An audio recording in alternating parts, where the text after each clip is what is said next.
旅游简报。大家好，我们分析整理了全球媒体的旅游文章。旅游简报是全世界旅游业者、旅客的专业媒体。墨西哥绑架案引起人们对医疗旅游业的焦虑。NY Times 每年数以百万计的美国人和加拿大人访问墨西哥等国家以获得医疗保健，那里的统计数据基本上不受监管，几乎不可能跟踪人们获得的结果或程序范围。许多越过边境的人正在以比在美国低得多的价格寻找药品，而其他人则正在旅行进行各种手术或治疗。选择性城市是医疗旅游的主要组成部分，许多城市是由绝望的寻求获得医疗保健或经济原因所驱动的。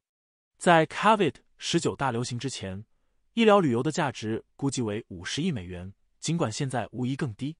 这条通往医疗保健的途径确实存在重大风险，包括前往世界危险地区，尽管专家认为危险更可能与医疗城市本身有关。开始医疗旅游的患者经常自掏腰包支付治疗费用，这可能意味着他们的初级保健医生没有被告知，这可能会导致患者在本国寻求后续护理时出现问题。对于开始医疗旅游的患者来说，确保任何提供医疗服务的人都接受过适当的培训至关重要，因为与并发症相关的风险增加。除此之外，在国外接受不当医疗护理的患者可能没有法律追索权，可能不知道他们的权利是什么。此外，某些干预措施也存在特定风险。医生警告患者在某些手术后不要过早飞行。虽然医疗旅游可能存在问题，但它是许多人医疗保健的重要来源。美国将取消对来自中国的旅行者的新冠病毒检测要求。NY Times 一位消息人士称，美国将于3月4日终止对从中国抵达美国的乘客进行 COVID-19 测试的要求。2个月前，在上届特朗普政府下宣布的限制措施是在中国停止其零 COVID-19 方法之后实施的，因为该国病例重新抬头。报告显示，拜登政府在其决定中考虑了中国新冠病例的减少，以及其他国家类似的宽松措施。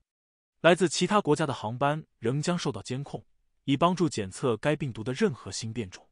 卫生专家对病毒在中国的迅速传播感到担忧，认为这有可能产生新的疾病变种。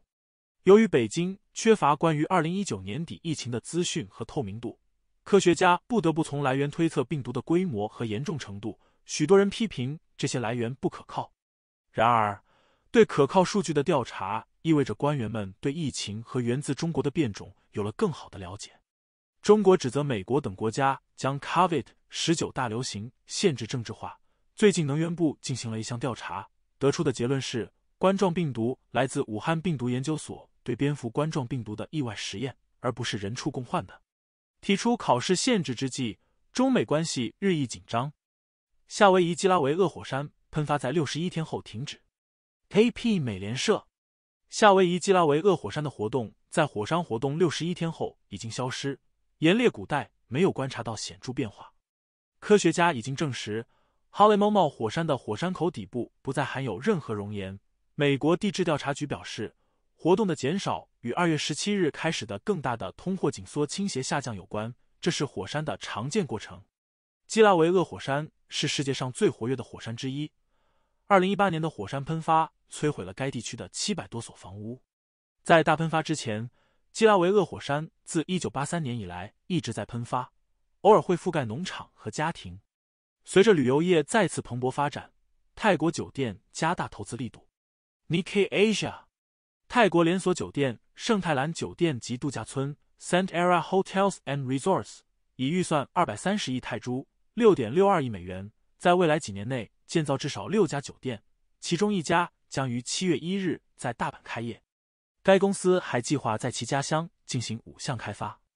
日本10大卓越建筑酒店 Nikkei Asia， 日本的酒店业在西方文化进入的明治时代经历了相当大的现代化。在此期间，酒店主要作为度假村建造，建筑师旨在利用他们最好的技能建造值得欢迎西方人的酒店。这个时代的剩余酒店具有复古的魅力，被称为经典酒店。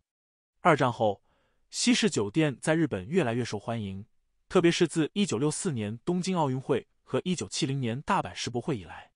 然而，多年来，酒店的功能方面，特别是对于婚礼和会议等活动，已经变得比设计更重要。2022年赴法欧美游客收入创历史新高。RFI 根据法国国家旅游发展机构 Attalt 的数据，2022年法国的国际旅游收入增至580亿欧元，655亿美元，与2019年相比增加了12亿欧元。来自邻国比利时、德国和英国的游客是该国最大的消费者之一。美国人的回归和价格上涨也为收益做出了贡献。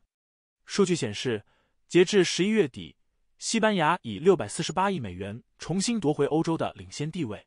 旅游部长奥利维亚·格雷瓜尔 （Olivia Gregoire） 表示，法国面临的挑战是增加游客支出，同时保持游客数量，以应对对可持续旅游和四季活动的期望变化。9月开始的2023年橄榄球世界杯应该会给法国旅游业带来更多好处。日本将吸引酒店经营者在国家公园开设豪华旅馆。Nikkei Asia， 日本政府计划鼓励全球酒店运营商最早从2024年开始在国家公园开设豪华酒店，以吸引更多新冠疫情后的游客。该倡议遵循政府促进日本作为自然目的地的战略，并将与当地市政当局和企业合作实现这一目标。此举转化为针对豪华旅行者的重大机会，因为富裕市场可能会因大流行而放弃出国旅行。该战略不仅将推动需求，还将促进可持续旅游业和环境保护。政府希望从长远来看，这将有助于在酒店业创造新的就业机会。泰国 GDP 在2022年增长 2.6%， 因为出口放缓超过了旅游业收益。Nikkei Asia， 泰国经济在2022年增长了 2.6%， 低于已经适度的预期。该国旅游业和国内消费的强劲复苏无法抵消出口的下降，消费增长 6.3%， 核心通胀上升 6.1%， 私人投资也增长了 5.1%。 尽管供应链陷入困境，空中客车公司仍创下创纪录的利润。RFI， 供应链问题和俄罗斯入侵乌克兰导致空中客车公司在2022年交付了661架商用飞机，远低于其最初的720架目标。尽管如此，这是创纪录的一年，净利润增长 1% 至42亿美元，连续第2年创纪录。首席执行官纪尧姆·弗里 Guillaume Faury 表示，尽管不利的经营环境阻碍了我们的供应链以预期的速度复苏，但我们仍实现了稳健的财务状况。尽管2023年供应问题持续存在，但航空航太业的前景是乐观的，航空旅行将恢复，预计今年的交通量将恢复到大流行前的水准，到2050年将翻一番。